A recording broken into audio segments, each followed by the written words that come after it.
Hi. Hello. Welcome back from break. It is now January, so that's super exciting. Happy 2018. Um, all right, so we are going to come back from break. We are going to start the Roaring Twenties. Um, this is an exciting time, so let's get started. We have our vocab, supply side economics and cooperative individualism. You also have isolationism. That one is very important. That's the idea that America should stay in her own backyard. We shouldn't get involved with other countries. Just stay here. Mass production, obviously, is when you produce something on a massive scale. The assembly line, it's you make certain parts and then you work on that part all day. And the Model T is one of the first really affordable car in the United States for everyday Americans. Nativism, you should remember that from last chapter, but it is a dislike of those not born in this case, the United States. So anyone who wasn't born in the United States, we hate them, get out. Anarchist, people who oppose all forms of government. Evolution, which is obviously that life developed over millions and millions of years from single cells up to today. And then creationism is God created the world as described in the Bible. Um, a speakeasy as an illegal or secret bar. Bohemian is artistic or unconventional. Mass media is everything you see every day: movies, TV shows, books. The internet. The internet is one of the big ones. Jazz and blues are musical styles. You should check those out. Okay, so before we left for break, we had Wilson had a stroke. Uh, he finished out his term. His wife did most of his duties for him during the last part of his term, and then we have the election of Warren G. Harding. Um, Harding is a president from the great state of Ohio. So that's super exciting. He's one of our guys. However, Harding's presidency will be racked with scandal because he picked some pretty shady people to go with him there. Um, so he gave most of his cabinet appointments to friends, people he brought with him from Ohio. They became known as the Ohio Gang. But this would be really harmful to Harding because his friends did some shady stuff behind his back and made him look really, really bad. So you have Charles R. Forbes, who sold medical supplies to veterans hospitals, but he overcharged the veterans hospitals and he would keep the profits for himself. So he's a nice guy, right? And then we have 1922, the Teapot Dome scandal. That is where basically Albert Fall leased private government owned lands um, to oil companies. This is illegal. He will be the first cabinet member ever to go to prison because of what he did. And then you have Harry Daugherty, who took bribes to sell German-owned businesses that had been seized by the U.S. So during the fear of Germans in the United States following World War I, Daugherty took that opportunity to basically resell these businesses at a massive profit and then for himself. He refused to testify, and he was dismissed by um, Harding's successor, Calvin Coolidge. So right off the bat, Harding's cabinet is not full of people who have the United States' best interest in mind. In 1923, President Harding has a heart attack, and he is succeeded by his vice president, Calvin Coolidge, aka Silent Cal. He tried to distance himself from um, Harding as much as possible. Like, hey, I know that guy did some stuff, but that's not my administration. That's not how I believe this country should be run. He kept only people he felt were capable of doing the job, including his future president of the United States, Herbert Hoover, who will follow Coolidge into the presidency.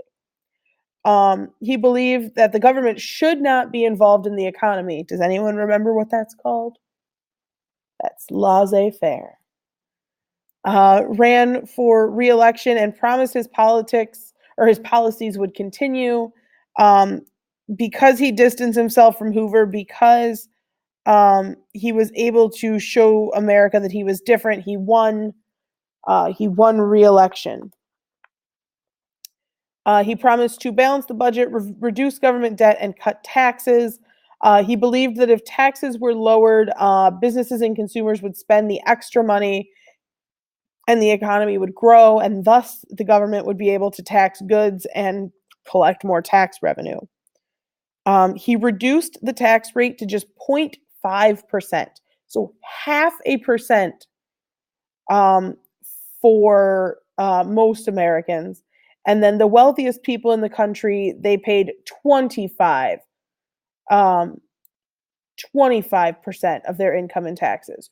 So what happens is, before these tax cuts, the U.S. government has $6.4 billion in their pocket. They have $6.4 billion to spend income from taxes.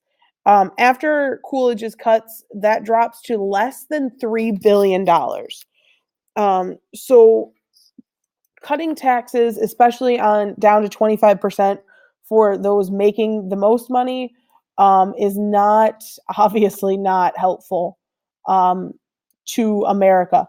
As you will see in about 1928, you will see that in about 6 months, you will see what's going to happen.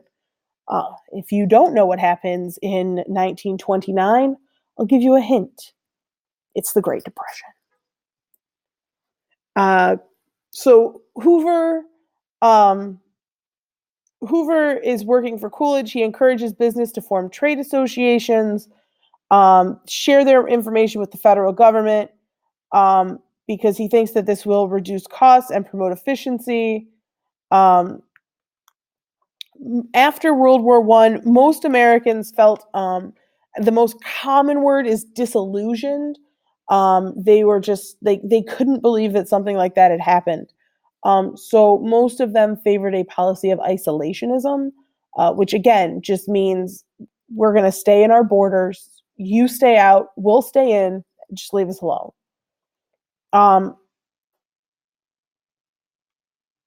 But because of our economic power post-World War I, we can't really stay isolated. There are, at the end of World War I, the only country that isn't completely destroyed and has a solid stash of cash is the United States. So we're working with Germany and France and Great Britain. So we can't really stay isolated to the point that most Americans would have liked. But again, we see kind of a dollar diplomacy situation where we tried to promote peace through economic policies. So, hey, we'll cover you on the money. You guys just don't fight. Okay. Sound good? Okay. And then we have the introduction of the Dawes Plan, which is a way for the debts of World War I to finally be paid back. Great Britain and France couldn't repay their debt to the United States because Germany couldn't pay their debt to Great Britain and France. It's a big cycle that makes things very difficult for the world, the entire world's economy. So what happens is they end up cutting the amount that Germany owes. So they agree that Germany will pay less money than initially agreed on, and they will start making the payments to they will start making the payments to Great Britain and France, and then Great Britain and France will turn around and make their payments to the United States. But if you look here where it says 1924 American banks would make loans to Germany.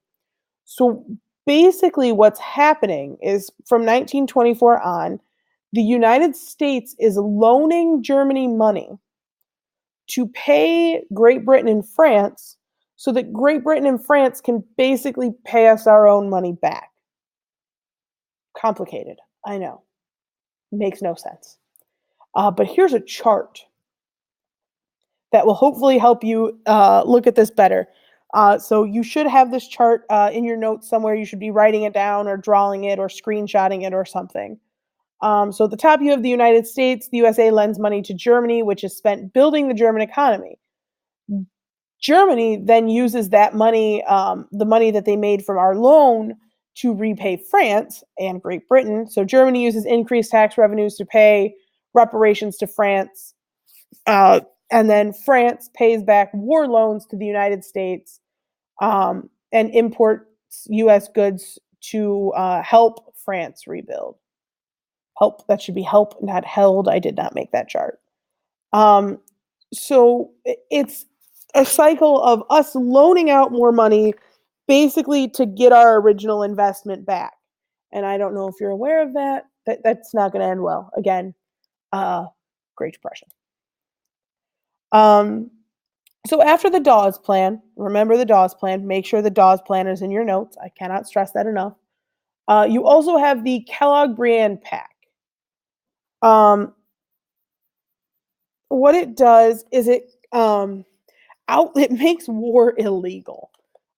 So basically, internationally, all around the world, war is now a crime. Nobody's allowed to fight in a war. In 1928, the United States and 14 other nations signed the agreement, and they basically agreed that no matter what happened, they wouldn't go to war. They would settle things peacefully. They would come to a table and they would arbitrate. Do you remember arbitrate? Yeah, you do.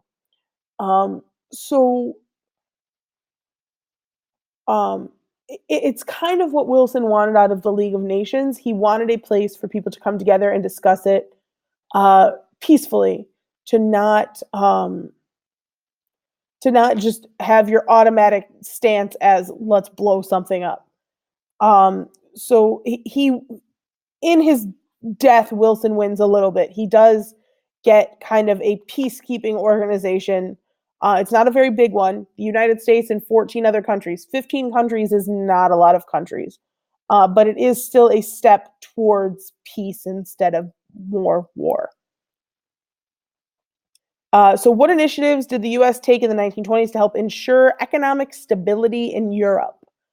And that would be, first of all, the loaning of money and just overall the Dawes Act. The Dawes Act is the most important. So what were the steps in the Dawes Act that would ensure economic stability in Europe? Probably want to write that down. All right, that is all for that section. Make sure that you have your notes fully filled out. Again, that should be this question that is currently on the screen, the Kellogg-Briand Pact, the Dawes Plan, not planned. And you should also have Teapot Dome scandal in your notes. So make sure you have all of that written down. And thank you for listening to my lovely, lovely video.